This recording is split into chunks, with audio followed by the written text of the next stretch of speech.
Olá, muito bom dia e então vamos dar início à sessão da entomologia e a sociedade. E vamos começar a nossa sessão com uma apresentação do Inácio Ruiz Arrondo, do Centro de Riquetoses e Enfermidades Transmitidas por Artrópodes Vetores, cuja apresentação tem o título de Comportamento Atípico dos Simulídeos, a família Simulidae, capturas em trampas adesivas dentro de uma indústria alimentar. E pode começar, então, Inácio. Muito obrigado, Olga. Posso só acrescentar, desculpa, que tem 10 minutos de apresentação, mais 5 minutos de perguntas. A los 8 minutos eu vou a dizer que está casi terminando o tempo, ¿vale? E a los 11, 12 minutos, si llegas a ese tiempo, te voy a decir que tienes que terminar, ¿vale? Vale. Gracias. A ver si puedo compartir pantalla. Lo he hecho antes y no ha habido ningún problema. Y ahora no sé por qué no me deja.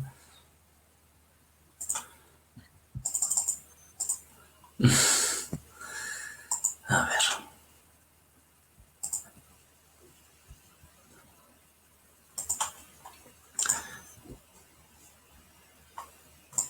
No estás a conseguir. Ok. ¿Sí que se ve ahora? Sí. Bueno, buen día, buenos días a todos. Me llamo Ignacio Ruiz y vengo del Centro de Investigación Biomédica de La Rioja, en Logroño, en España. Y a continuación os voy a exponer el trabajo que lleva por título Comportamiento atípico de los simúlidos, familia Simulidae, capturas en trampas adhesivas dentro de la industria alimentaria.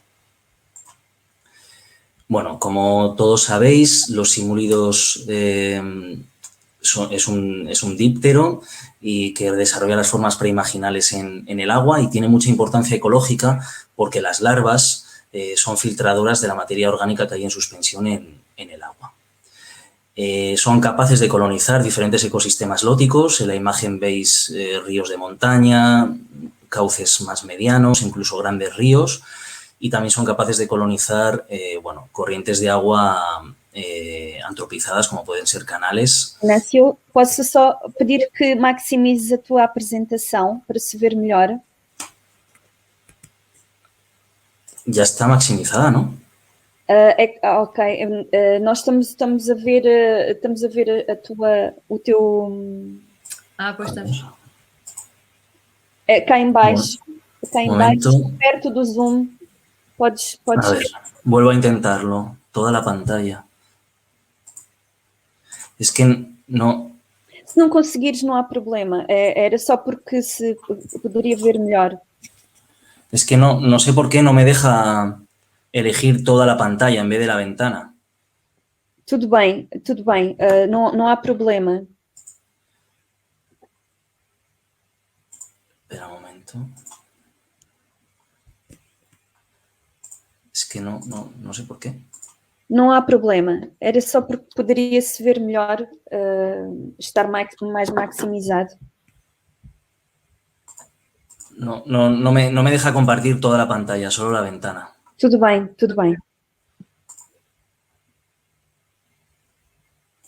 ¿Y ahora? ¿Ahora se ve bien?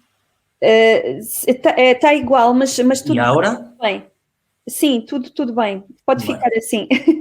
Bueno, y aparte los simúlidos también han sido estudiados en profundidad porque son dípteros hematófagos. Eso quiere decir que las hembras pican a animales para que puedan madurar los huevos. Son diurnos, telmófagos, eso quiere decir que tienen un aparato bucal de tipo cortador-chupador, y entre los hospedadores a los que pica encontramos los mamíferos y las aves. Otra característica importante es que tienen gran capacidad de vuelo y son exófilos. Eso quiere decir que pican únicamente al aire libre, que no entran en las construcciones para picar.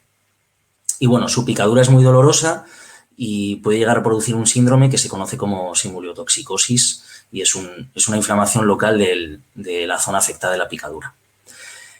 Ahora os voy a comentar brevemente cómo es el control de plagas en la industria alimentaria, ¿no?, en España. bueno, está regido por la normativa 852/2004 y en cada empresa tiene que haber un plan integrado de control de plagas, ¿no? Descrito en su análisis de peligros y de puntos de control crítico. Dentro de ese control integrado hay que monitorizar los niveles de insectos y en el caso de los dípteros se utiliza para ello equipos de atrapa insectos, como lo que veis en la imagen, que tiene una luz ultravioleta y placas adhesivas.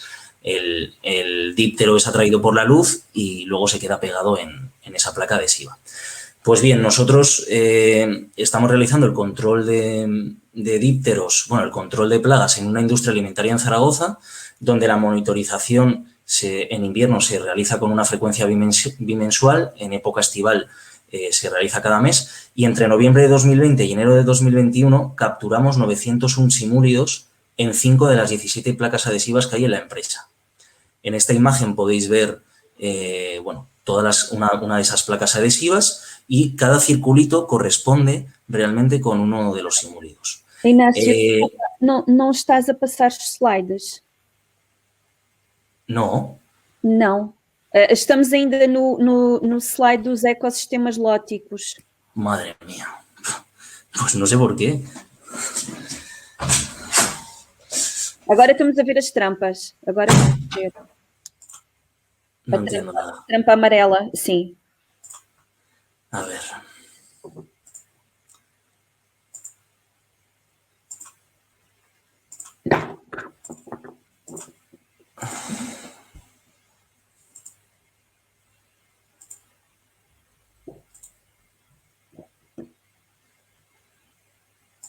Ahora tampoco se ve. Estamos a ver as trampas agora. Vale, pues continúo desde aquí, ya que...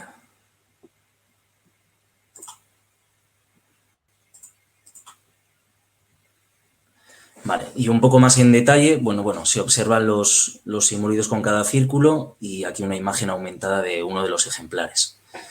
No tenemos permiso para poder sacar fotografías dentro de la instalación y por eso hemos hecho este croquis, donde cada uno de los rombos bueno, representa la ubicación de cada uno de estos equipos atrapa insectos. Y en concreto los que están en azul son los que bueno, tuvieron capturas de simúlidos. Y bueno, el único punto de acceso a la empresa realmente es el muelle de carga donde entra y sale la mercancía y los simúlidos se introdujeron por ahí, atravesaron dos puertas que normalmente están cerradas y bueno, fueron atrapados por las trampas. La identificación taxonómica de los ejemplares fue realmente costosa porque el material estaba muy deteriorado y bueno, lo que hicimos fue ir recogiendo cada uno de los individuos con unas pinzas ayudados de silol para disolver el pegamento. La identificación taxonómica está basada únicamente en una submuestra de cada una de las trampas, donde lo que hicimos fue cortar la genitalia del individuo y montarla sobre un porta y un cubre y posteriormente observarla bajo el microscopio. Todos los individuos fueron hembras y además todos pertenecientes a la especie Simulium sergenti. Además, quisimos realizar la confirmación molecular utilizando el barcoding, el gen COI. Simulium sergenti es una especie zoófila que pica al ganado, pero no pica a las personas, y es una especie muy abundante en España. De hecho, en el área de Zaragoza es la especie más abundante junto con Simulium erythrocephalum, que es la especie que pica a las personas. Y bueno, los simúlidos, la plaga de simúlidos es un fenómeno habitual en la zona desde 2011 por el gran impacto que tienen tanto en salud pública como sanidad animal y es un fenómeno muy mediático que aparece siempre en prensa local. En esta imagen podéis ver la localización de la empresa y la distancia a los ríos donde hay simúlidos. Inácio, tens que passar o slide com o rato. Com o teclado, porque ainda estamos agora vale. Estamos no slide da trampa. ¿Todavía estáis en la trampa? Estamos na trampa, sim. Madre mía, pues es que no sé. Tens que passar manualmente, sai da apresentação, não maximizes e vai passando com o rato, com o teclado, exato, assim. Pero así, ¿no queréis que maximice? Assim, sim, assim conseguimos ver. Acho que assim, se passares assim conseguimos. Vale. Bueno, okay. En esta imagen podéis ver la situación con respecto a los ríos donde hay simúlidos. Y, bueno, más o menos 3,5 kilómetros desde los puntos más cercanos donde crían los simúlidos a la empresa. Ya hemos dicho que los simúlidos tienen gran capacidad de vuelo. Y, bueno, estos dos hallazgos para nosotros tienen una importancia por dos hechos. El primero es que hemos identificado una gran cantidad de adultos en invierno y eso no es que sea típico, los simúlidos se siguen desarrollando también en invierno, pero al no tener datos sobre la fenología de los adultos, pues es una observación que consideramos importante. Y luego el segundo hallazgo también importante y el que nos animó a hacer la presentación es que hemos capturado simúlidos dentro de una construcción y anteriormente en la introducción ya dijimos que realmente eran exófilos. De hecho, Kroski, el gran erudito que ha estudiado los simúlidos, que en paz descanse, en su libro de Natural History of Black Flies, así los define, ¿no? Los simúlidos pican de día y siempre al aire libre. Sí que se han observado alguna excepción donde los simúlidos han entrado en las madrigueras de algún roedor para picar y también en vehículos. Y revisando la bibliografía, hemos encontrado estudios más recientes donde sí que se han capturado simúlidos entrando dentro de construcciones, en este caso dentro de las cajas nido de las aves. Las hembras de los simúlidos entran dentro de la caja nido para poder picar a los pollos y a los adultos. Y hay bibliografía al respecto en Europa y en España. Y entonces, ¿por qué realmente entraron los simúlidos dentro de esta construcción? Bueno, esto es un efecto que claro, no va a salir así. En busca de alimento, realmente Simurium sergenti es una especie que se alimenta sobre animales y dentro de la industria solo hay personas. Así que, en principio, podemos descartar que entraran para picar. Y, bueno, los simúlidos, como cualquier otro díptero, necesita de néctar, de una sustancia azucarada para poder volar. Y, sin embargo, en esta empresa alimenticia no se trabaja con ninguna sustancia, digamos, dulce, ¿no? Azucarada, con lo cual también lo podemos descartar. Entonces, nos queda la segunda hipótesis. Realmente los individuos estaban en dispersión desde sus focos de cría y entraron accidentalmente. Y, bueno, eso es lo que... Ya está. Muchas gracias por vuestra atención y ya siento que no la hayamos podido realizar normalmente. Antes en la prueba ha ido todo perfecto. La verdad es que no lo entiendo. Inácio, obrigado. Tiveste aqui a primeira apresentação de uma sessão que já começou assim um bocado às avessas, mas queria-te agradecer e foi muito interessante a tua apresentação. Não sei, não há nenhuma questão colocada no chat? Não há questões aqui no QIA, não há. Então, se calhar eu faria uma questão ao Inácio, que na tua opinião, porque é que achas que os simulídeos entraram então dentro da indústria? ¿Cuál es la razón? Sí. Realmente no lo sabemos. O sea, creo que fue meramente accidental.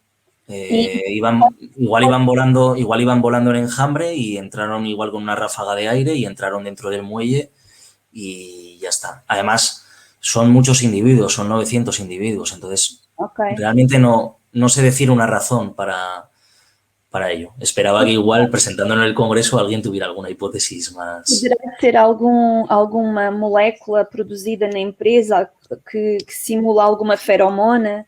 Podría ser. En principio es una empresa que secan productos de pastas, como un secadero. Entonces, en principio, no lo sé. Tendría que indagar con la empresa y, bueno, seguir trabajando en ello, ver si se realizan más capturas, porque por el momento no hemos vuelto a capturar más simúlidos. Fue una forma puntual durante esos meses. Ok. No sé si tenemos más alguna Hay una cuestión aquí de Miquel. ¿Habéis puesto trampas en el exterior para tener una idea del porcentaje de infestación que hay en el exterior? En el exterior de la empresa no se han puesto trampas. Sí que se ponen alrededor del río y el número de individuos volando es alto porque en el río Ebro no se realiza un tratamiento efectivo y, bueno, en el río Gallego, el otro río, sí que se hace un tratamiento, pero realmente se hacen siempre el tema del control se hace en época estival, desde mayo, junio, no en invierno, porque no supone una plaga, en invierno no supone una plaga. Hay más dos cuestiones. ¿Podrán estar asociados a otros insectos capturados? Pues bueno, a ver, yo soy un taxónomo que trabajo solo con dípteros hematófagos, entonces son los grupos que controlo, pero sí que es cierto que lógicamente había otros dípteros, ¿no? Entre ellos mústidos que se veían en la imagen, pero no sé si hacer una relación, no sé si es, en este caso, digamos, el grupo dominante, la familia, en esas láminas era la familia Simulidae. A lo largo del año, en otras láminas, hay de todo tipo de dípteros. Entonces, en principio no he hecho esa asociación. Olga, só uma coisa, há aqui mais uma questão no QIA, não sei se já viste. Sim, Faz esta questão enquanto eu vou procurar a Patrícia Castilho, vou sair da sessão para procurar, tentar encaminhá-la para aqui, está bem? Enquanto fazes esta última questão. Pronto, então o José Martínez diz que a tua apresentação foi muito interessante e pergunta se crees que podem diferir o comportamento entre as espécies, algumas sendo capazes de entrar e alimentar-se nos interiores e outros não. Ou seja, pode haver espécies que possuam comportamentos diferentes, que não sejam todas, ou seja, que não tenham todas o mesmo comportamento de não entrar no interior. Claro, habrá grupos que realmente entrarán porque se sienten atraídos por el alimento, por ejemplo, igual las moscas, y habrá otros que yo creo que entran accidentalmente, igual también por una ráfaga de aire. En cualquier caso, el control de plagas siempre va encaminado sobre todo a que no haya cría de insectos dentro también de la empresa. Cuando se llega a un umbral, pues se tienen que tomar medidas correctoras dentro de la empresa, aunque todavía no hemos llegado a ese umbral de número de dípteros en este caso. Luego también se hace control de rastreros y otras plagas. Ok. Alguém mais disse alguma coisa? A Patrícia Castilho já entrou. Pronto, eu quero agradecer ao Inácio e a sua participação e foi pena não conseguirmos todos os slides, mas acho que deu para ter uma boa ideia do trabalho desenvolvido. Obrigada. Vale, muito obrigado. Gracias. Ok, portanto, já temos aqui a Patrícia.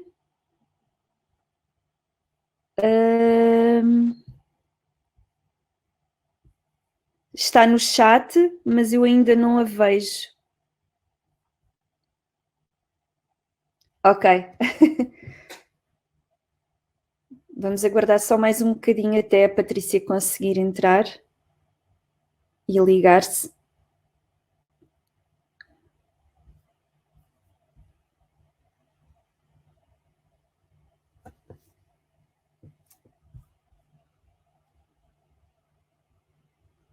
Patrícia, faça refresh do site.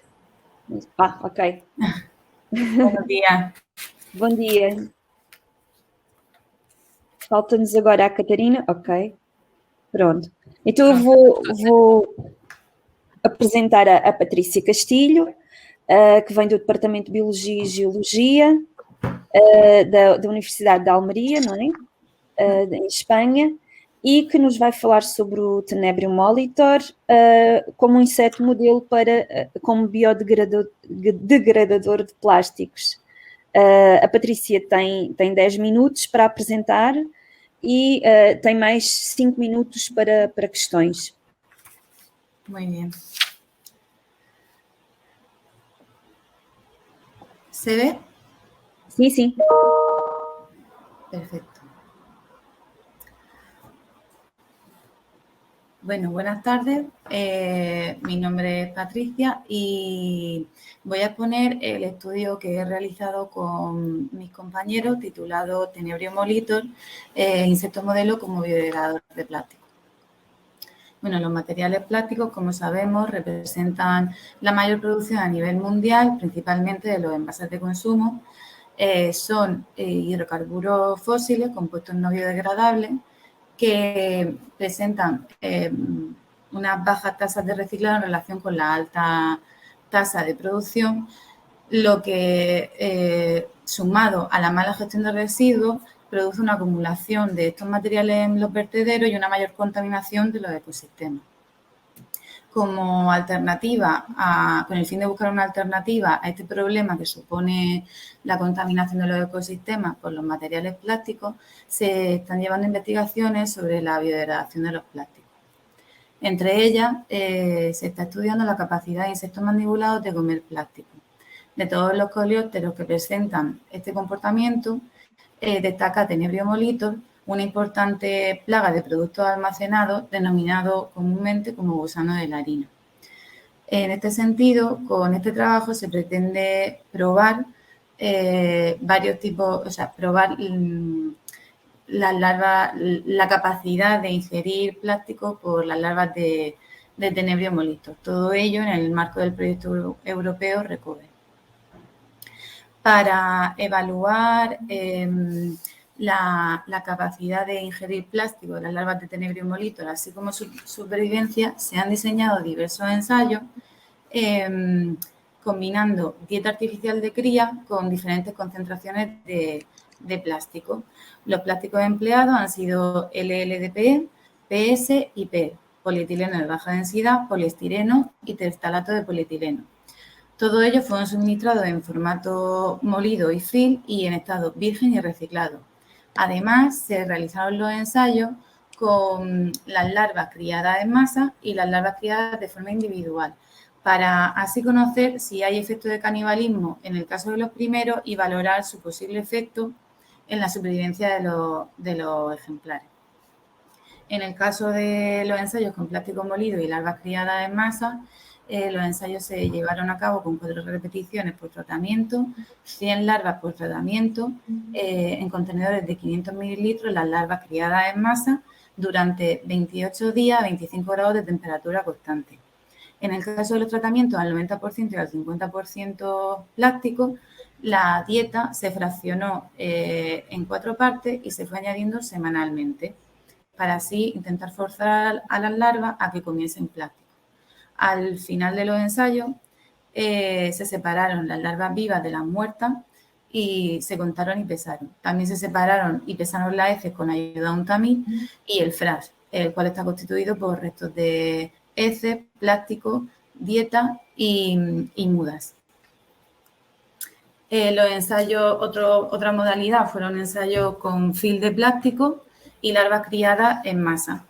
Los ensayos fueron confeccionados igual que en el caso anterior, pero el plástico se suministró en cuadrados de fill de 2 por 2 centímetros con un cuadrado por cada 50 larvas, en total alcanzando 50 larvas, o sea, 50 cuadrados por repetición. Y solo se hizo la dosis al 100% plástico. Y el procesado de las muestras al final de los ensayos fue similar a cómo se llevó a cabo en los ensayos con plástico molido.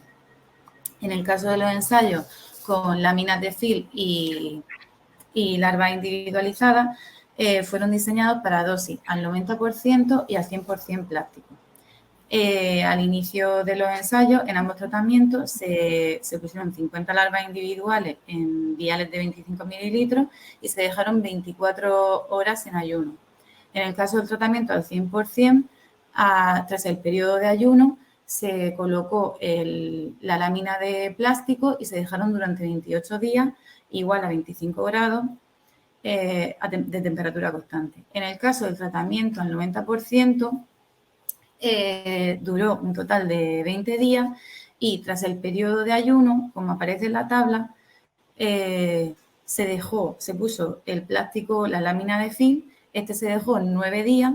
El día 10 se retiró el fill y se puso dieta y se dejaron en dieta durante 24 horas. El día 11, tras las 24 horas de dieta, se suministró el fill inicial y durante 9 días más hasta el día 20 que terminaba el ensayo. La forma de procesar estos ensayos fue igual para los 2 tratamientos. Se pesaron las larvas y se conservaban en viales Pendor de 2 mililitros. Bien. De todos los ensayos realizados voy a exponer los resultados más llamativos. En la figura que vemos a la izquierda representa el porcentaje de supervivencia comparado de larvas de Tenebrio molitor alimentadas con plástico, en formato film, vale, el porcentaje de supervivencia comparado de los ensayos de LLDP virgen en formato film y molido con poblaciones de larvas en masa. Vale. Se observa que en los tratamientos al 100%, tanto en molido como en film, la supervivencia es mucho menor con respecto a los tratamientos en formato molido, al 50% y al 90%, y con respecto al control. No habiendo diferencia significativa en el caso de los tratamientos al 100%, ni tampoco diferencia significativa en los casos del 50%, 90% y control. La baja supervivencia de los tratamientos que sí llevaban dieta estándar puede ser debida al indicio de canibalismo que presenta la especie por falta de aporte nutricional en la dieta. En la figura de la derecha se observa el porcentaje de supervivencia de los ensayos individuales de LLDP virgen con Tenebrio molitor. El tratamiento que mayor supervivencia presenta es el del 90% individual, con diferencias altamente significativas con respecto al 100%. Esto puede ser debido al aporte de salvado de trigo en una proporción del 10%, lo que coincide con resultados reportados por otros autores que señalan que una cantidad de dieta estándar aportada en experimentos con plástico puede aumentar el consumo de estos materiales por las larvas de Tenebrio molitor, así como su supervivencia, y también fomentar la degradación de plástico al mejorar la microbiota intestinal. Además, aquí en el film individual, el tratamiento al 100% presenta una mortalidad de tan solo el 15%. Esta alta supervivencia también puede deberse pues, bien a que las larvas ya tengan los nutrientes esenciales para continuar su desarrollo, o bien porque hayan permanecido sin comer plástico. Y como también indican otros autores, las larvas de Tenebrio molitor son capaces de permanecer en condiciones de inanición durante largos periodos de tiempo, hasta 60 días, con una mortalidad inferior al 5% del total de la población. En esta gráfica... Tienes 2 minutos solo para decir, ¿vale? Vale. Bueno, en esta gráfica se representa, por un lado, la supervivencia de las larvas de Tenebrio molitor criadas en masa en film de plástico al 100%, tanto el PS virgen y reciclado como en PET virgen y reciclado. En ambos tipos de plástico se evalúa el efecto del estado del plástico en la supervivencia y, como se puede observar, no hay diferencia significativa. En la gráfica de la derecha se representan los ensayos individuales con estos dos tipos de plástico y se obtienen resultados significativos en función de la concentración de la dieta y del plástico, en los que hay una mayor supervivencia en los tratamientos al 90%, tanto en el PS como en el P, al igual que veíamos en el LLDP virgen. Los resultados del tratamiento al 100% del ensayo individual contrastan con los resultados obtenidos del film en masa, que también se hace al 100% de plástico, ya que se aprecia una supervivencia del 90% en las larvas mantenidas aisladas con respecto a la mortalidad que presentan las larvas mantenidas en grupo del 45%. Todo ello indica que la cría en masa, el 35% de la mortalidad, pues se debe al factor canibalismo. Para concluir, como vemos en la imagen, se puede constatar que la ingesta de plástico, tanto en formulado film como en molido. En el primer caso se aprecian virutas mezcladas en el FRAS y en el segundo los bordes roídos. Y además es muy patente en el caso del plástico reciclado de color negro, el PS reciclado, que se ven los restos de heces, como vemos arriba a la izquierda, mezcladas con el plástico. Luego, como hemos visto los resultados, el aporte de una pequeña cantidad de dieta supone un incremento en la supervivencia en contraste con aquellos lotes que se sometieron a una dosis del 100% de plástico. También la especie de Tenebrio molitor es muy resistente a largos periodos de inanición, lo cual debería tenerse en cuenta para futuras evaluaciones con dieta de plástico durante más tiempo. Y por último, comentar que el canibalismo es un factor importante a tener en cuenta, pudiendo llegar a manejarse a escala industrial mediante el diseño de refugios o contemplándolo como recurso para la supervivencia de las propias larvas. Y muchas gracias por su atención. Graças. Obrigada, Patrícia. Não temos nenhuma questão, pois não? Para já não. Não temos. Então, eu avançava com uma questão para a Patrícia, porque tenho curiosidade em saber até que ponto, ou na opinião da Patrícia, até que ponto é que os tenébrios podem, de facto, ser utilizados para degradar plástico, ou em termos de limpeza de lixo, qual é a opinião da Patrícia depois deste estudo que realizou? Bueno, pues, a ver, está claro que el tenebrio, ya se han visto en muchos artículos que sí que ingiere plástico, pero el tema de degradarlo, pues hay muchos artículos que exponen resultados que efectivamente tienen una microbiota, rica con bacterias que sí que son capaces de degradar el plástico, pero nosotros estamos pendientes de evaluar eso porque el proyecto estamos participando en un consorcio y el siguiente paso tras estos ensayos es que la gente de microbiología evalúe si efectivamente en el intestino están presentes esas bacterias y luego con esas bacterias pues probar si lo degrada. Yo creo que sí podría ser factible que el tenebrio degradase el plástico. Ok. É o que nós ouvimos sempre. Tengo una pregunta un poco parecida con lo que en la secuencia de lo que Olga ha preguntado, es que hay estudios para saber el tamaño de las partículas, si se quedan suficientemente pequeñas, desintegradas para se descomponer mejor, efectivamente. Porque sabemos que consiguen ingerir, pero y al final las partículas han sido realmente se quedan muy pequeñas y más fácilmente descomponibles. Claro, claro, significativamente más.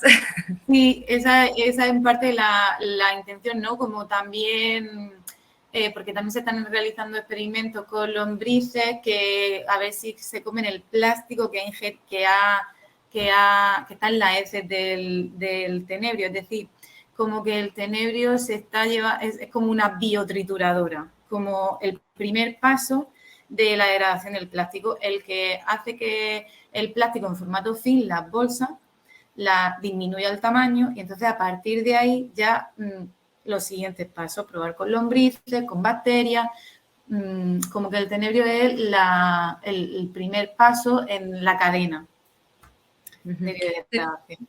Tenemos una pregunta de Pedro. ¿Los plásticos se quedan acumulados en el insecto o son digeridos? ¿Tienen alguna idea del valor nutricional? Pues, a ver, es que como he comentado, estamos pendientes de los resultados del intestino del tenebrio. Sabemos que defecan plástico, o sea, que no todos se quedan acumulados. Y hombre, valor nutricional, pues se ha visto que no, porque la supervivencia es mucho menor con una dieta al 100% de plástico. Se ha visto que la supervivencia aumenta muchísimo aportando una pequeña cantidad de dieta, incluso con el canibalismo, aumenta la supervivencia. Vale. Pienso que no hay más preguntas, me parece. E se calhar então, também estamos um bocado, assim, temos o tempo um bocado contado. Exatamente, é melhor seguirmos então para a próxima apresentação. Pronto, então apresentaria o Pedro Duarte. Para compartilhar. Como? Patrícia, podes desligar o teu som. Como? Parar de compartilhar e desconectar o sonido. Pronto, então vamos apresentar o próximo orador, o Pedro Duarte, que vem do CESAM e da Universidade de Aveiro, que nos vai falar dos Native Macarium maritime, da Lycopodidae, as a potential source of omega-3 fatty acids for aquafeeds. Penso que pode começar.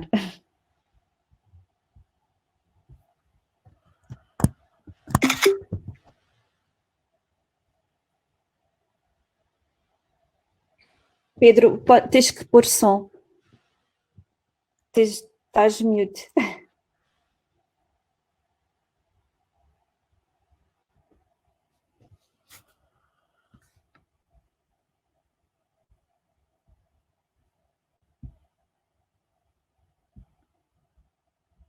Ok, eu vou-te...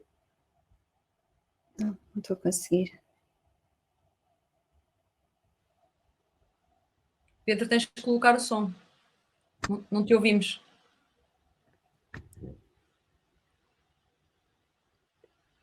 Pedro, estás sem som.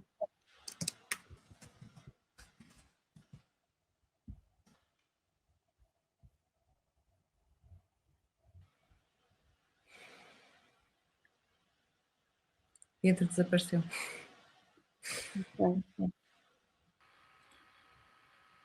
Ok, já estás com som. Já me ouvem agora? Sim.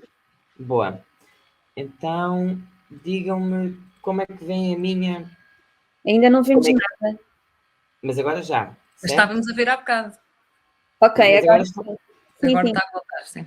Digam-me uma coisa, vocês estão a ver em vista da apresentação? Sim. Estão a ver a vista de... Está ótimo. Exato, sim, está ótimo. Assim está ótimo. Sim. Ok. Então, pronto. Eu acho que faço isto em português, pronto, acho que é mais simples.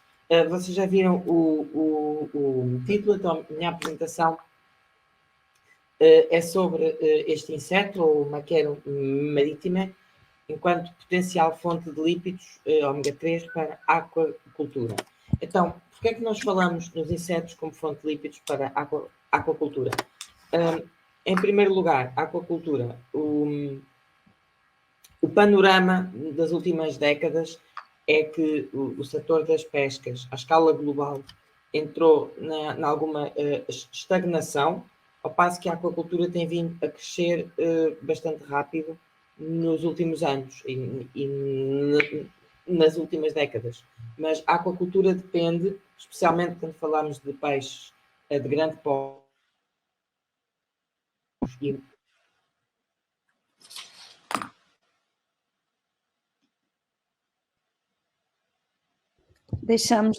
Pedro, deixamos de te ouvir. Pedro? Estás parado.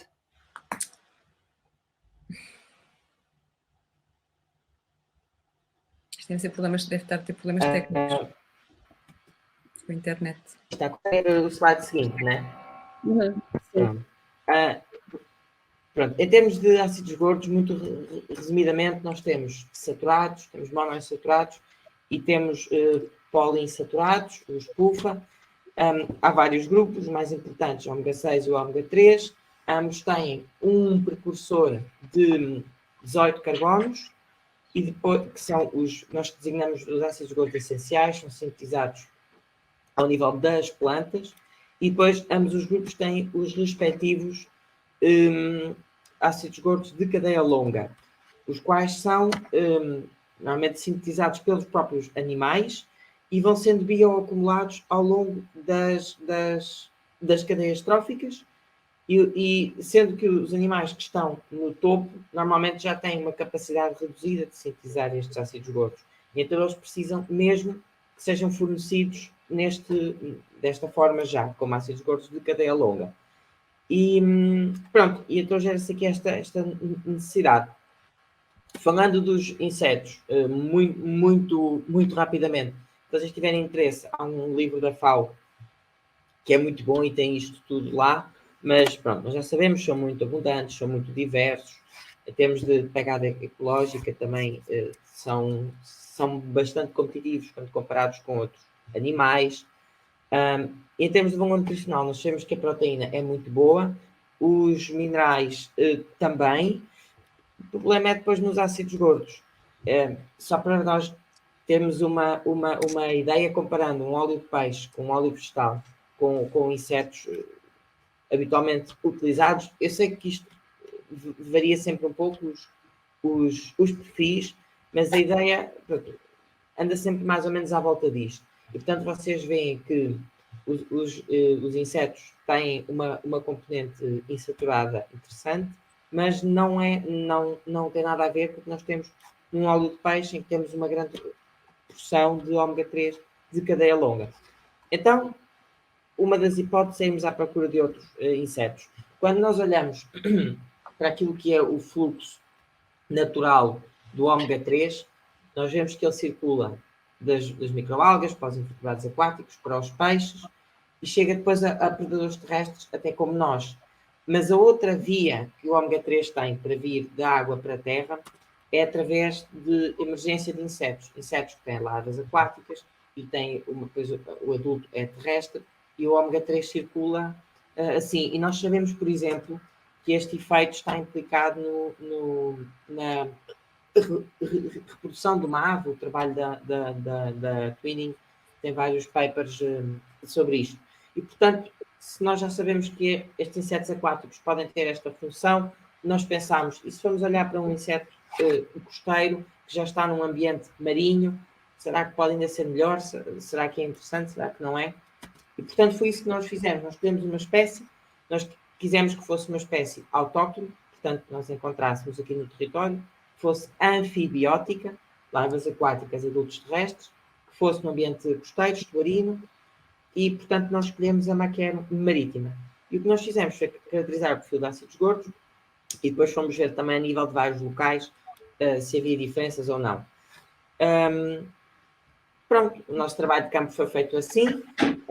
Muitos destes locais são só acedidos de barco, utilizámos redes. Os locais ficam na Ria de Aveiro, é uma lagoa costeira no norte de Portugal.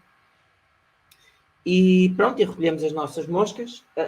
A maquero marítima é uma pequena mosca de mais ou menos 5 milímetros de comprimento, que tem este ciclo de vida, em que a larva é aquática, a pupa também é aquática e depois o adulto é que é terrestre. E pronto, desloca-se ali na vegetação circundante.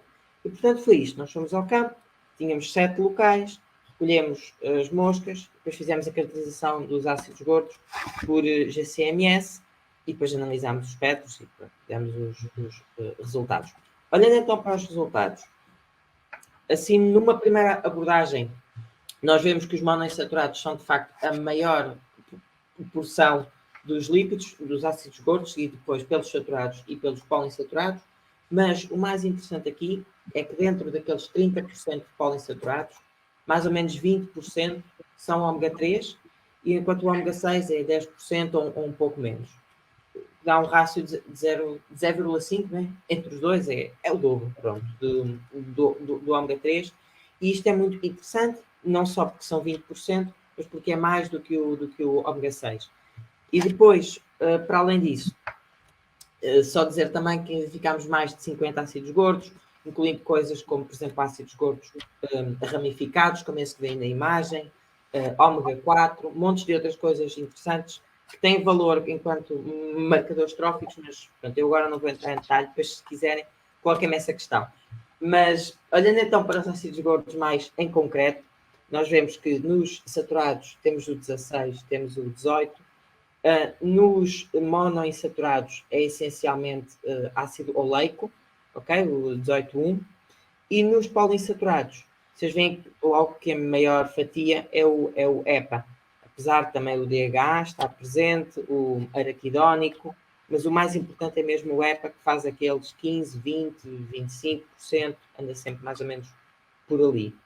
Depois temos também, muito rapidamente, eu sei que eu já estou quase no fim, só para vos mostrar, pronto, elaborámos este mapa, comparar os perfis nos vários locais, não é um resultado tão interessante assim. Não sei se vocês conseguem ver o meu rato, mas só para vos mostrar aqui em Cacia, que o conteúdo de EPA é mais baixo, talvez por ser um local mais afastado da lagoa propriamente dita. De qualquer das formas, só para vos dar uma ideia, a vegetação em Cacia é muito diferente da que temos num dos outros locais. É já um ambiente mais terrestre, pronto. Talvez por isso não há tanto EPA disponível nesse local, ou os insetos acabam por ter que se alimentar de outras fontes. Pronto. E passo então para as minhas conclusões. Portanto, voltando a olhar para o gráfico que vos mostrei no início, vocês veem que a mosca não é propriamente a mesma coisa que um óleo de peixe, não é? Mas está lá perto, tem algumas semelhanças, tem um conteúdo de ômega 3 de cadeia longa, portanto já não são os precursores de cadeia mais curta que vocês veem no gráfico a verde. A mosca essencialmente quase não tem esse composto, é essencialmente os ácidos gordos de cadeia longa. Pronto, tem algum potencial. Eu acho que sim, nós achamos que sim, mas o mais importante deste trabalho é mesmo chamar a atenção que há outros insetos, sem ser a Black Soldier Fly, ou o tenebrio, ou o House Cricket, que são quase sempre os mesmos que estudamos, e eu queria chamar a atenção que, pronto, se calhar também podemos olhar para outros insetos. Se tiverem alguma questão, podem sempre colocar, podem espreitar o nosso artigo, e é isso. Obrigado. Obrigada, Pedro. Não temos nenhuma questão ainda? Eu tenho uma questão para o Pedro, se entretanto não aparecer nenhuma. Eu Posso também fazer? tenho. Sim. Pronto, a Macarion trouxe bons resultados, boas perspectivas, mas nós sabemos que é uma mosca pequena, não é? E talvez com algumas dificuldades na sua criação em laboratório. Não sei se a nível laboratorial tiveste alguma experiência com ela a nível da sua cultura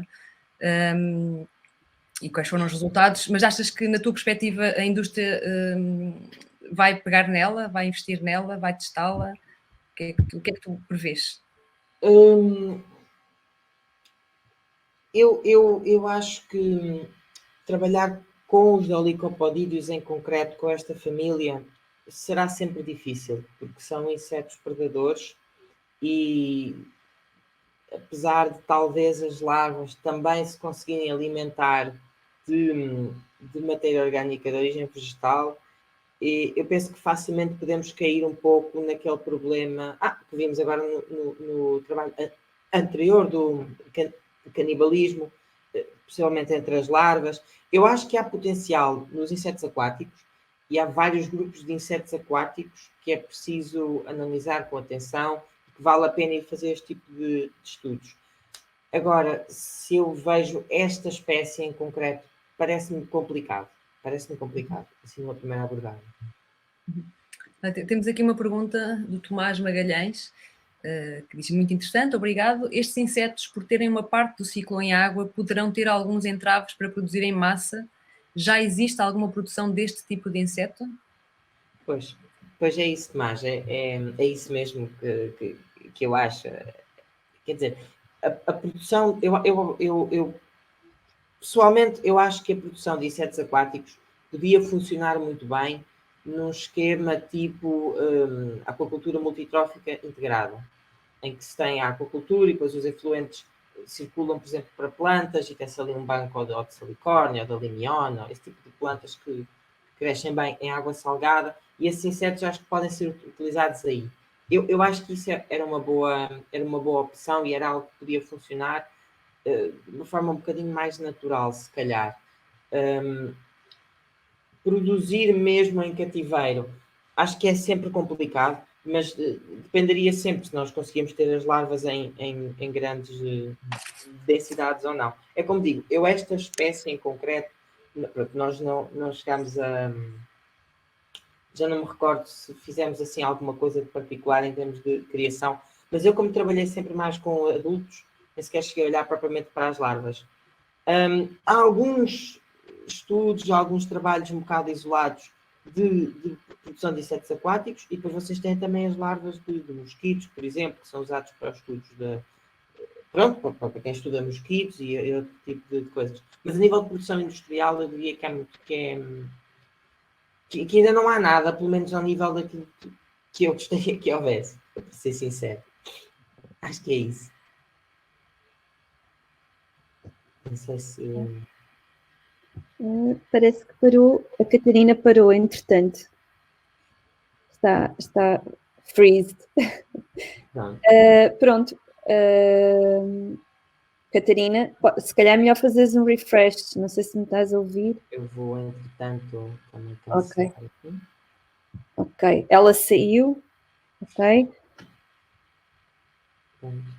Pronto, obrigado, Pedro. Olha. Alguém escreveu aqui alguma coisa no... Ok. O Tomás agradeceu. Só esperar que a Catarina volte a entrar. Entretanto, se calhar... Já estamos muito atrasados. Eu, se calhar, posso ir apresentando, porque é a minha parte. A Sónia já está. Pronto, eu, se calhar, então vou apresentar a Sónia Duarte. Vai fazer a próxima apresentação. A Sónia Duarte vem do Instituto Superior de Agronomia, da Universidade de Lisboa, e do LIF, Linking Landscape, Environmental, Agriculture and Food. E a sua apresentação intitula-se Nutritional Composition of Red Flower Beetle and its Impact on Wheat Flower Properties. Obrigada, Olga. Estou só aqui a tentar partilhar. Já se sabe, tem 10 minutos, mais 5 minutos de perguntas. Uhum. Deixa-me só ver se vocês conseguem ver alguma coisa. Não? Sim. Sim? Ótimo. Pronto. Então, queria agradecer também ao Comitê Científico por ter feito possível este congresso, mesmo que seja online, não é a mesma coisa, mas é muito bom estarmos aqui todos juntos. Com a vossa permissão, eu vou mudar para inglês, porque eu acho que talvez seja mais fácil entendermos todos, porque é um assunto assim com um bocadinho mais complexo, então eu vou mudar, está bem? Se tiver alguma dúvida, depois no final posso também responder em português, não há problema nenhum, está certo? Uhum. Olga, eu posso avançar ou queres que eu espere pela Catarina? Eu penso que por acaso recebi aqui uma mensagem dela, ela diz que foi abaixo, eu acho que pode avançar, ela deve estar a tentar entrar novamente. Está certo, então eu vou começar. Está certo. Pronto, então, well, I'm going to present you this work about the red flower beetle, and just to frame this work within the Sustainable Development Goals, we are tackling the 12th one, which is responsible consumption and production, because we are dealing here with post-harvest losses, which is caused by the stored products insect pests that cause huge losses in terms of food products, quantity and quality.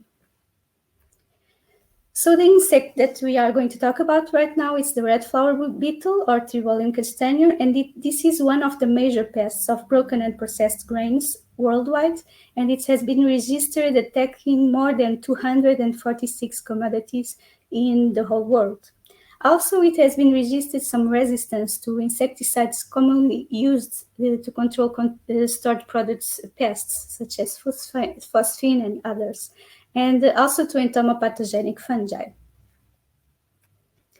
Right now, we already seen this report in the presentation of Pedro from FAO, talking about the edible insects and all the buzz about this issue, how they can help us to tackle the hunger problem in the world.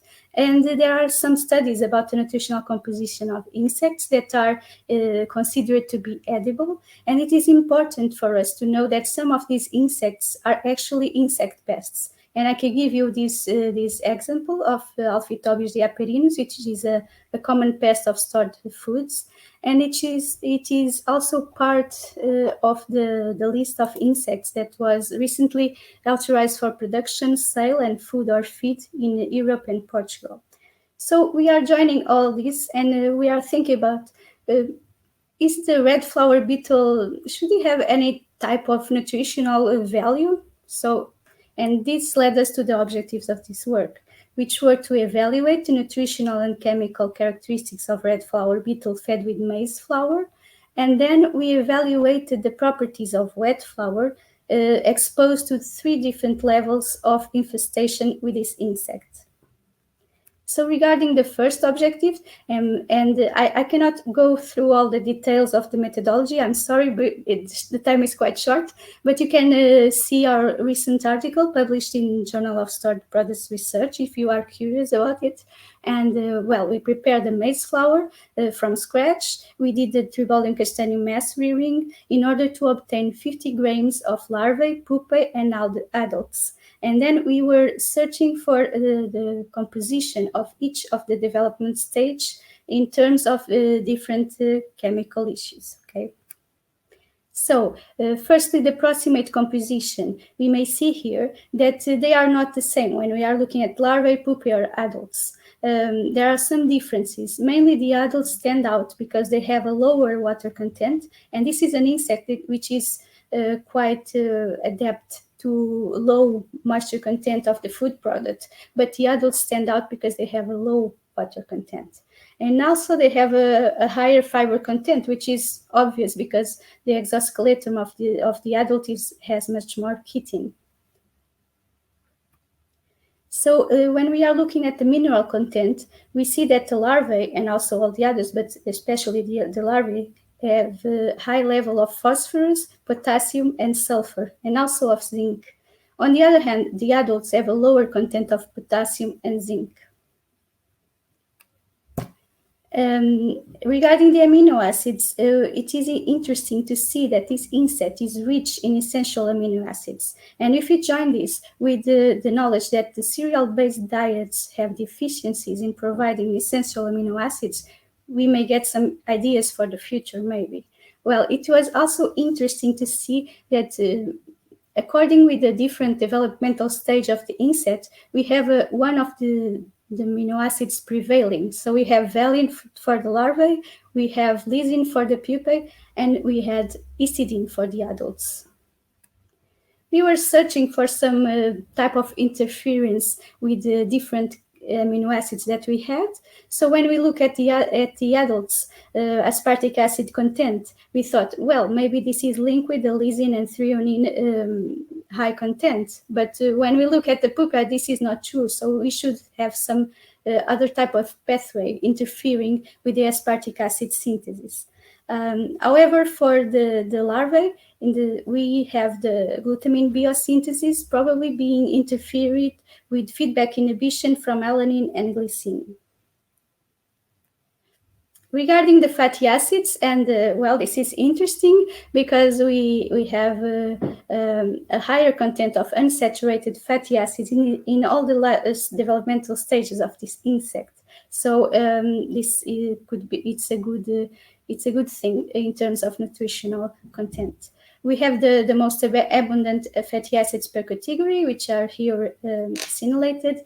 And interestingly, again, the adults stand out as having a higher content of monounsaturated fatty acids, and the larvae and the pupae have a higher content of saturated and polyunsaturated fatty acids.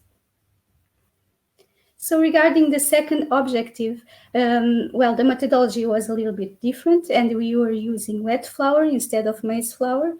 And what we have done was we had a control with only wet flour, and then we defined 3 different levels of infestation with insects. So we had 0.5 insect per gram of flour, then in the second level 1 insect per gram of flour, and in the third level 2 insects per gram of flour. So in each flask we had 500 grams of wet flour and the corresponding quantity of insects that we wanted. We did 4 replicates, and the flour was exposed to the insects for 2 weeks. So after this, we taken out all the adults and we characterized the flours in terms of moisture content, acidity, total starch and protein and mineral content. In terms of the results, and trying just to figure this out very quickly, it is clear that when we have insects present in the flours, the acidity of the flour is higher. When we have the second level and the third level of infestation, the starch content decrease and the copper content increase. And when we have the heaviest infestation in the flour, the moisture content and the sulfur content both increase. So some general conclusions of all this work that I presented here to you, it was that the Tribalium castaneo seems to have a well-balanced nutritional profile, and the difference that we spotted between the developmental stages are probably due to their specificities, like the level of chitinization, the energy intake that they need, or even the feeding habits. In terms of the quality and properties of wet flour, we saw that it can actually be affected by the Tribalium castaneo adults' presence. In terms of the future, we think that it is important to compare the insect chemical and nutritional profile when exposed to other diets, and actually we are tackling this objective right now, trying to figure out the chemical and nutritional profile when the insects are feeding on wet flours. And it would be interesting in the future to evaluate the reusage of infested stored products for animal feed or even as organic fertilizers in the perspective of circular economy. And in the further future, maybe it would be possible to evaluate the tolerance level of insect infestation on food and feed items. This could lead to a decrease in the pesticide load used on stored products, and believe me, the load is very, very high. So could we talk about in some years from now in a nutritional tolerance level? I leave you with this question.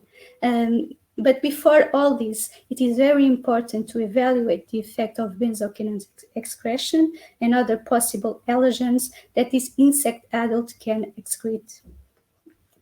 So thank you very much for your patience and attention. Muito obrigada e muitas gracias. Muito obrigada, Sónia. Obrigada.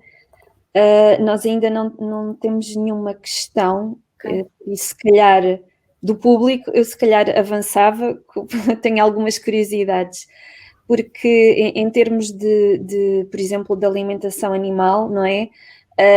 A existência de resíduos, não é? Do inseto pode também ter alguns efeitos na paliatibilidade desses produtos. Vocês têm alguma indicação de como essas substâncias presentes nos excrementos, por exemplo, podem influenciar ou mesmo em termos de desenvolvimento de fungos, micotoxinas e outros problemas que possam advir dessa existência? É uma excelente pergunta, porque são essas mesmas as questões que as pessoas que trabalham na área nos põem, não é? Nos colocam. E neste momento nós temos um projeto da FCT que tenta responder a todas essas perguntas. Eu trouxe aqui só uma pequena parte do trabalho. Portanto, em termos da palatabilidade, este estudo que eu vos apresentei só da farinha é bastante maior, porque já fizemos as massas e já fizemos mesmo pão a partir de farinha que foi contaminada com insetos. Portanto, há diferenças de cor, há diferenças na forma como o pão cresce, nas propriedades riológicas das massas e das farinhas, há diferenças, claro que sim. E em termos de como é que eu ia te explicar, das micotoxinas, temos toda uma tarefa deste projeto dedicada a isso, e na realidade os fungos, se estiverem presentes, são muito overwhelming, ou seja, os insetos são completamente dominados pelos fungos se tivermos uma infestação, e eles podem estar provados já por outros estudos, e o nosso estudo também provou, publicámos há pouco tempo esse estudo, que os insetos promovem a dispersão dos fungos, o que em termos de segurança alimentar não é muito interessante, claro que não. Pronto, o que nós estaríamos aqui a ponderar seriam pequenos níveis de tolerância, ou seja, uma pequena parte de insetos que não comprometesse depois o alimento, seja para animais ou até para humanos, não é? Exato. Exatamente. Ok, obrigada. Não sei se mais alguém tem alguma questão. Não, aqui não temos nada. É muito interessante, de facto, quer dizer, há milhões de questões aqui. Mas se quiserem apanhar-me aí pelo congresso, sintam-se livres. Obrigada. Obrigada, Sónia. Obrigada pela excelente apresentação. Entretanto, a Catarina está aqui, continua com problemas. Ok. A Catarina voltou de outro sítio da casa. Ok. Pronto. Pronto, eu ia passar à próxima apresentação. Neste caso, do Nuno Ribeiro. Portanto, o Nuno Ribeiro, que vem do CESAM também, da Universidade de Aveiro, e do CERNAS, da ESAC, e vem-nos falar da influence of different feeding regimes on the performance of black soldier fly, Hermetia luciens. E... Estão a ver? Já estão a ver? Sim. Ok. Então, antes de mais, bom dia a todos. E agradeço a presença tanto no Congresso como nesta sessão em particular. Ao longo da minha apresentação farei uma breve contextualização desta temática, falarei sobre o inseto-alvo do estudo, depois entrarei na parte experimental, análise de resultados e terminarei com uma breve discussão. Antes de mais, identificar o problema que está na base desta temática. As estimativas apontam para uma população de cerca de 9 mil milhões de pessoas no ano 2050, com toda a pressão que gera sobre os recursos naturais, por um lado, pelo lado do consumo, e por outro lado, pela questão da produção de resíduos. A fração biodegradável, que nos interessa neste caso em particular, e aquela que à partida será mais facilmente tratável, constitui cerca de 45% da produção total global de resíduos. E depois um terceiro fator que resulta, que está interligado com os outros dois, é a insustentabilidade do sistema alimentar. O setor agropecuário contribui com cerca de 21% das emissões globais de gases de efeito de estufa e, como tal, haverá forçosamente a necessidade de alterar o paradigma deste sistema. E foi com esse objetivo que a FAO, em 2013, publicou o livro que os anteriores oradores mostraram, onde apontou a entomofagia como uma ferramenta no auxílio desta mudança de paradigma. A entomofagia é uma prática corrente desde sempre em algumas sociedades, com pouca receptividade neste nosso lado ocidental do mundo. É óbvio que esta questão teria que ser regulamentada. Em 2015, por um regulamento do Conselho do Parlamento Europeu, foram integrados os insetos na alimentação humana, foi enquadrado legalmente. Este enquadramento remetia para uma definição constante de um regulamento anterior, gerou divergências na interpretação em cada Estado-membro e que criou uma heterogeneidade legal durante alguns anos, com uns Estados onde se podia comercializar e produzir, outros onde não. A legislação avançou e agora em junho foi consolidada, estando neste momento autorizada a comercialização de uma espécie de coleóptero, o Tenebrium molitor, para consumo humano. No que diz respeito à alimentação animal, no pós-crise 2001 da encefalopatia espongiforme dos bovinos, foi proibido o fabrico de rações animais com proteínas animais. Ora, também isto foi um entrave na emergência deste novo setor da utilização de insetos para a alimentação, sendo que depois, em 2007, a lei foi aliviada, foi permitido a utilização em aquacultura e já em setembro deste ano foi então aberta a possibilidade para animais monogástricos, os suínos e as aves. Como é óbvio, tratando-se de insetos com um fim nutricional para alimentos animais, o substrato utilizado tem que ter qualidade sanitária. Dentro dos insetos produzidos atualmente, são 7 espécies, no meu ponto de vista, e sem desprimor para as outras, mas é aquela com que eu trabalho, surge a Black Soldier Fly, que tem um potencial enorme, seja de gestão de tratamento de resíduos, seja com conversão depois em proteína animal. É uma mosca originária do sudeste dos Estados Unidos, ainda que tenha já atualmente uma distribuição global, sendo considerada uma espécie cosmopolita. Ora, e aqui faz a ligação para a parte prática, para a parte experimental. Muito se tem estudado já acerca de condições ótimas de produção, e nós quisemos desviar-nos um pouco, indo por esse caminho, mas tentámos então ver do ponto de vista industrial o que é que pode colocar em causa um sistema produtivo, e como tal fomos estudar condições subótimas. Desde logo, pelas quantidades de substrato. Nós alimentámos, há vários modelos produtivos, um deles, a alimentação a olho, né? Quando o substrato está mais ou menos consumido, a pessoa vê, acrescenta substrato, e tentámos ir por aí.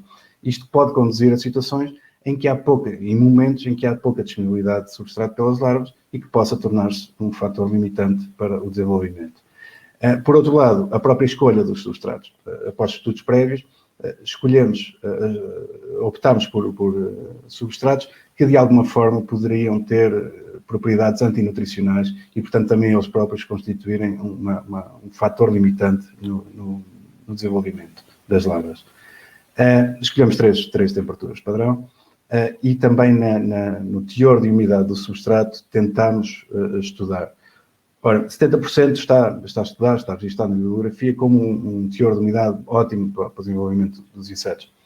Ora, acontece que depois, na prática, uma unidade industrial receberá os vegetais e colocá-los diretamente, portanto, ao natural, sem qualquer tipo de desidratação. Portanto, também tentámos ver os efeitos deste tipo de tratamento ou não tratamento.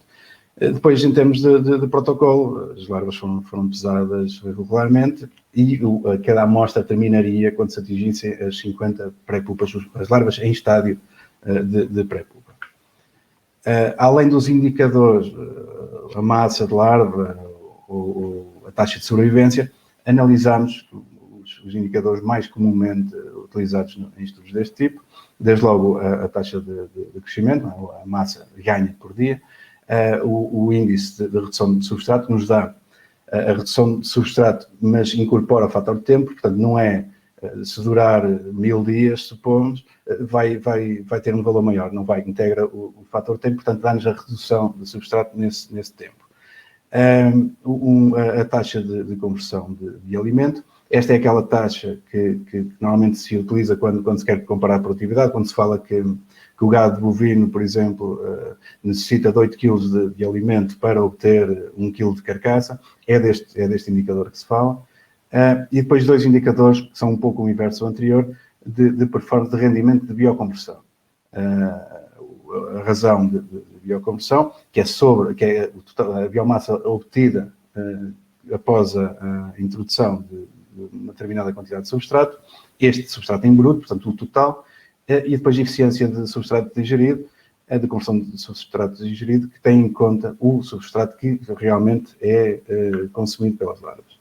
Ora, quando analisamos os resultados, observa-se desde logo, que há, qualitativamente, que há substratos onde se obtiveram performances melhores. Isto é o atingir das 50 pupas, das pré-pupas. Houve substratos que atingiram aqui aos 50 dias, enquanto que outros demoraram muito mais. Houve outros que ainda que nem sequer atingiram esse objetivo e que nós, em termos práticos, demos por terminado o ensaio, porque não faria sentido prolongar ad eterno. É de referir que mesmo estes resultados, vocês acho que não estão a ver o apontador, mesmo estes resultados, eu estava a falar destes, aos 50 dias está bastante aquém do que está registado para condições ótimas. O ciclo larvar andará nos 20, 30 dias, dependendo das condições, nós aqui obtivemos 50, o que está bastante abaixo do normal. Depois há diferenças entre as temperaturas e depois também diferenças entre as várias, entre os dois teores de umidade utilizados. Aqui, por exemplo, quando se forneceu vegetais ao natural, não se obtiveram as 50% de pulpas e tivemos também que terminar o ensaio. Depois, e até em termos de análise visual, e não estar aqui indicador a indicador, procedemos à análise dos principais componentes. Para quem não esteja familiarizado, esta é uma análise que pega em todas as variáveis que foram estudadas, reorganiza-as, cria novas variáveis, neste caso são os eixos, as componentes, e estes dois eixos explicam 81% dos resultados. Quanto mais próximo das extremidades estiver um ponto, e um ponto é um grupo de substrato, temperatura, umidade, quanto mais próximo estiver nesse ponto, mais alto é o valor para esse indicador. E, portanto, aqui se vê que claramente há um agrupamento por substrato para aqui com as piores performances. Isto é engaço de uva, por exemplo. Há um agrupamento por substrato. Há outros substratos que têm claramente melhores rendimentos nestes indicadores estudados, ao passo que depois, quando passamos, por exemplo, para uma análise de teores de umidade do substrato, as diferenças dissipam-se, lá está, porque eles estavam agrupados qualitativamente, ou seja, à partida, e atenção, ainda não foi realizada uma análise de significâncias, os dados são muito recentes, e como é óbvio será essencial, mas de qualquer maneira, à partida, o fator mais influente nesta questão das performances será a questão qualitativa dos substratos. Na temperatura, o mesmo comportamento... Nuno, desculpa interromper, já estás a chegar aos 10 minutos, ok? Ok, vou terminar. Portanto, na temperatura ao mesmo, e em termos de conclusões, o substrato, a qualidade e a quantidade dos substratos são fatores importantes. Será importante analisar os aspectos nutricionais. Não foi possível porque houve larvas que, simplesmente, a taxa de sobrevivência não foi suficiente para termos material para uma caracterização bioquímica. É um passo seguinte. E depois, nesta questão da parte industrial, quando se quer implantar uma indústria deste género, nós queremos estar o mais próximo possível da matéria-prima. Portanto, de alguém que produza resíduos. E, portanto, é necessário que saibamos à partida o que é que pode ser influente para que não nos instalemos próximo de um fornecedor de resíduos que não são tão bons para a performance das larvas e que ponham em causa todo o sistema produtivo. Coloco-me agora à vossa disposição para responder às perguntas. Obrigada. Obrigada, Nuno. Não temos nenhuma questão ainda. Se calhar avançaria eu então com uma questão. Nuno, o que é que achas que... Qual é de tudo o que tens...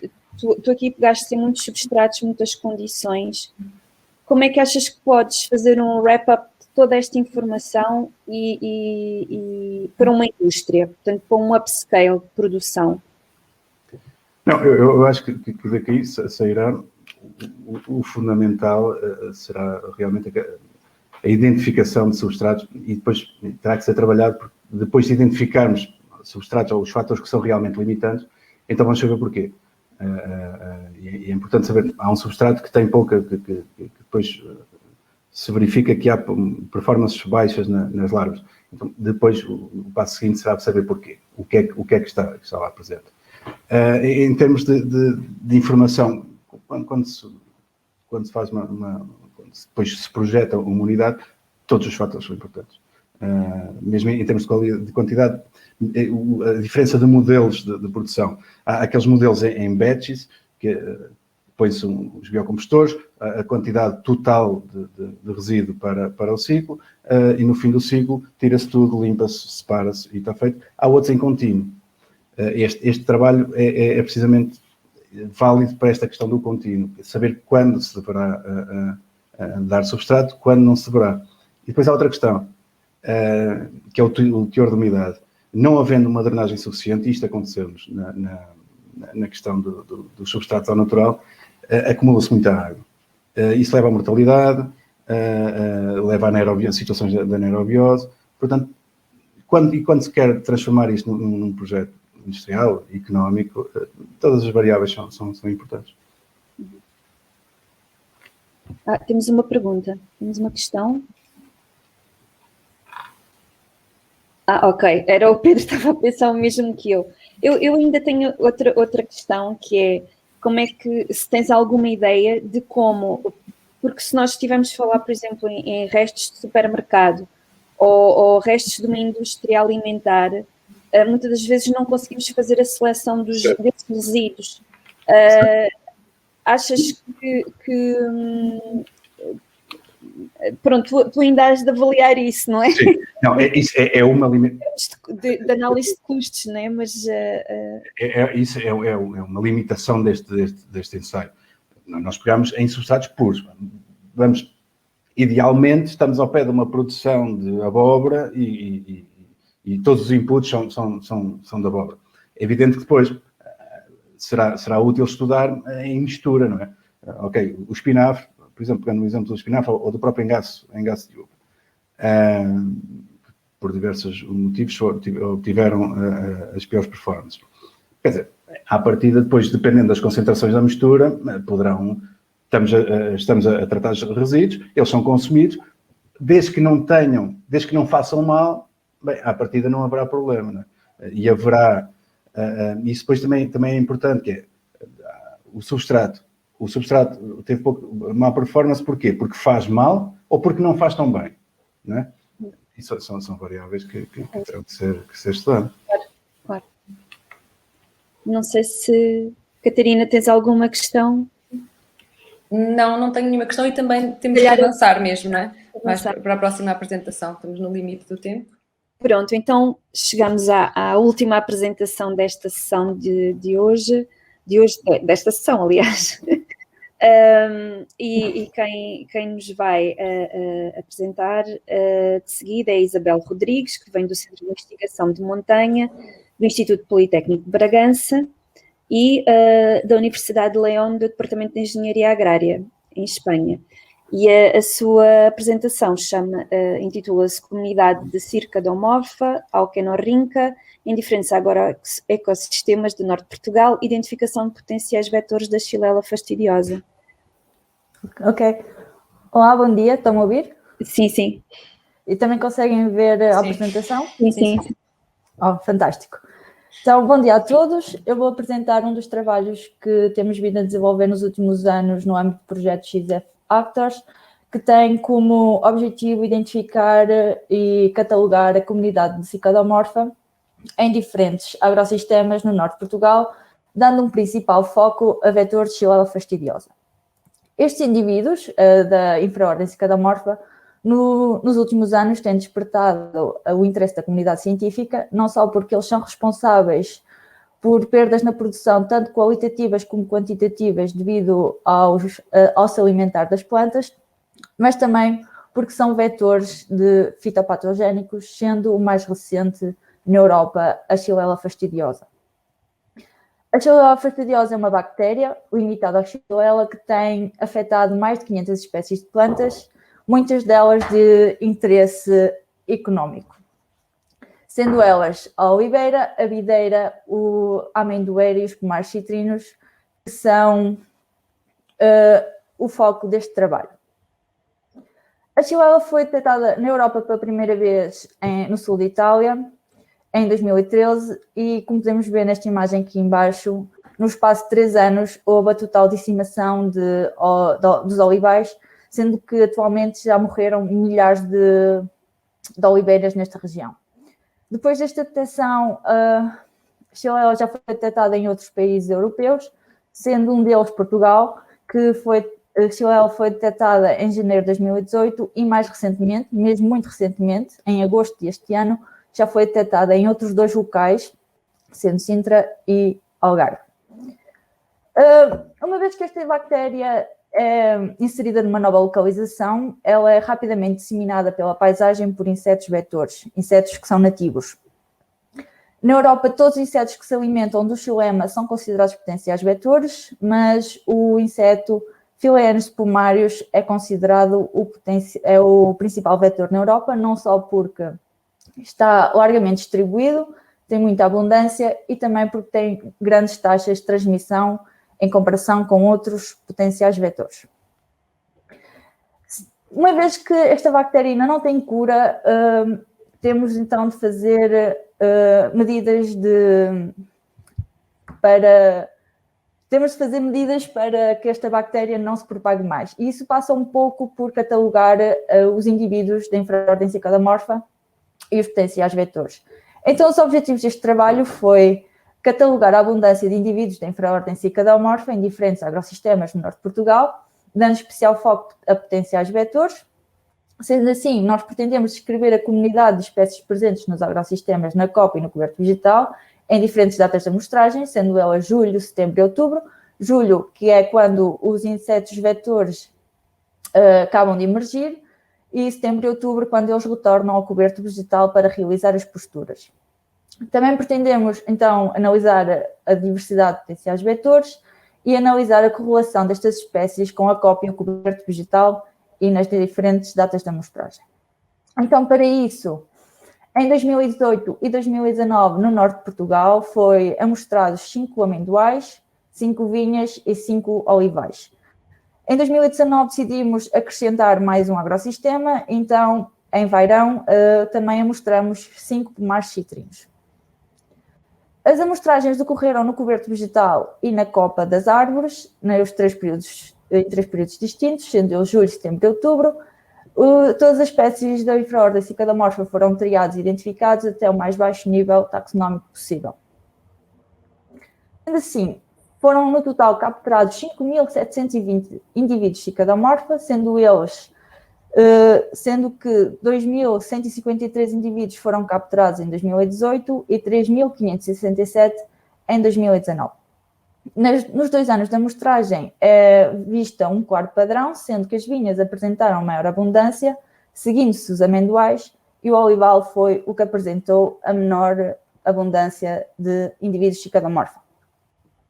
Estes indivíduos capturados estão inseridos em 68 espécies, sendo que em 2018 só foram capturadas 31 e em 2019 50 espécies foram capturadas. As vinhas e os amendoais são os que apresentaram a maior riqueza de espécies.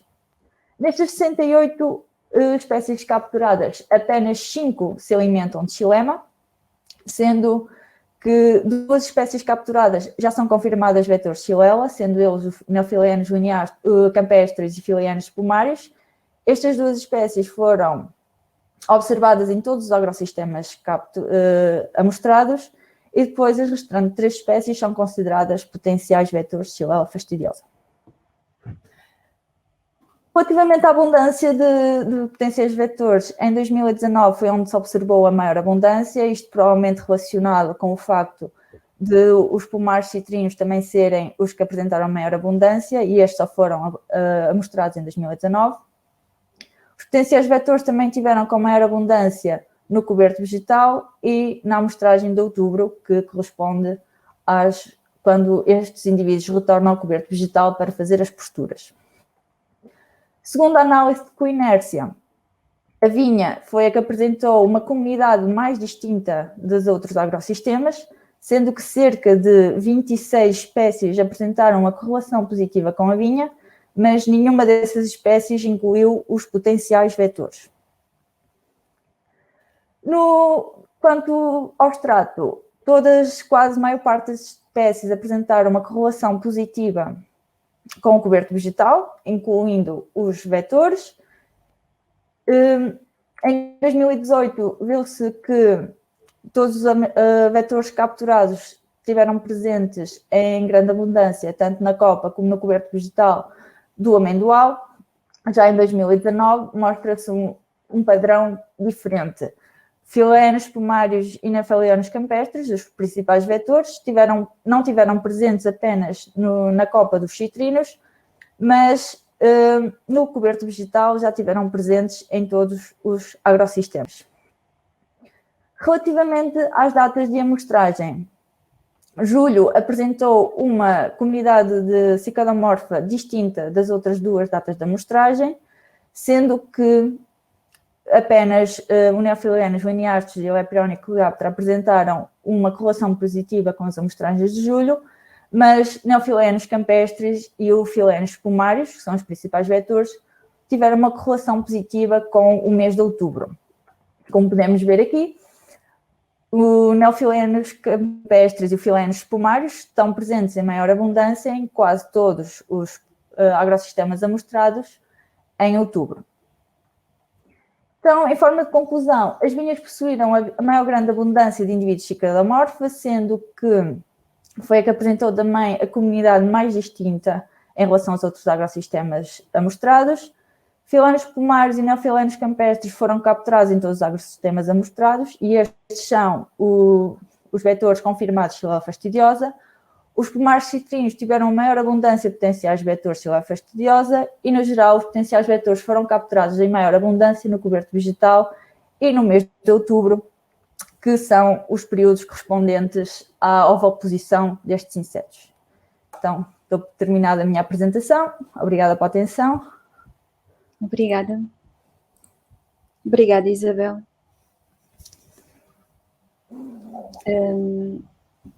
Não há nenhuma questão. Eu estou com uma curiosidade grande em todos os insetos coletados. Ao fazerem a identificação, encontraram alguns, por exemplo, que tivessem parasitados, porque já agora aproveitar toda essa colheita que fizeram para ver possíveis agentes de controle. Nós também coletamos ninfas, apesar das ninfas não terem sido inseridas nesta apresentação. As ninfas, grande parte das ninfas apresentavam-se parasitadas, mas adultos não. Não foi observado nos adultos. Ok. E himenópteros ou não tem ideia de que tipo de parasita é que... Em princípio sim, são himenópteros, mas não fizemos, ainda não fizemos essa parte de identificar o que estava, porque os animais foram capturados e foram mortos, então nós não conseguimos identificar. Ok, ótimo. A não ser que consigam sobreviver ao parasitismo, aí já não é tão bom. Temos uma questão. A Sónia Ferreira que pergunta: tem informação sobre o rastreio de Xylella nestas espécies em Portugal? Sei que as entidades nacionais estão a fazer rastreio na zona do Porto, que é onde está a Xylella já foi identificada, e eles estão a fazer rastreio a todos os potenciais vetores e acho que até agora só Philaenos pomários têm testado positivo para Xylella. O Pedro também faz aqui uma questão, porque será que foi maior abundância, porque será que a maior abundância foi registada no coberto vegetal? Esta abundância foi também verificada no mês de outubro. Estes indivíduos são migratórios, ou seja, eles no início do verão desaparecem dos agrosistemas, porque o coberto vegetal morre, e eles vão procurar alimento ou na copa das culturas principais ou em culturas adjacentes. No outono, quando há rebrota do coberto vegetal, eles voltam para fazer as posturas. E como a nossa maior captura foi em outubro, e no coberto vegetal pode estar relacionado com isso, que eles estão no coberto vegetal para fazer as posturas, para terminarem assim o seu ciclo. Ok. Não sei se há aqui mais alguma. Não, só palmas.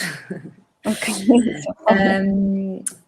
Pronto, se houver ainda mais alguma questão, podem colocar. Entretanto, vou avisando de que as 3 sessões simultâneas estão agora a terminar todas e que vai haver já às 12, portanto, estão agora a começar as sessões de pósteres para quem quiser, a todos os que quiserem ir. Pronto, é o momento agora, então, as sessões de pósteres da manhã. Ninguém tem mais questões? Eu julgo que não. Então, agradecer à Isabel e aos restantes oradores alguns já saíram, mas pronto, queria-vos agradecer pela presença e pelas vossas apresentações. Muito obrigada. Obrigada a todos. Vamos então agora passar aos pósteres. Tiram. Ok. Obrigada então. Até já. Até já.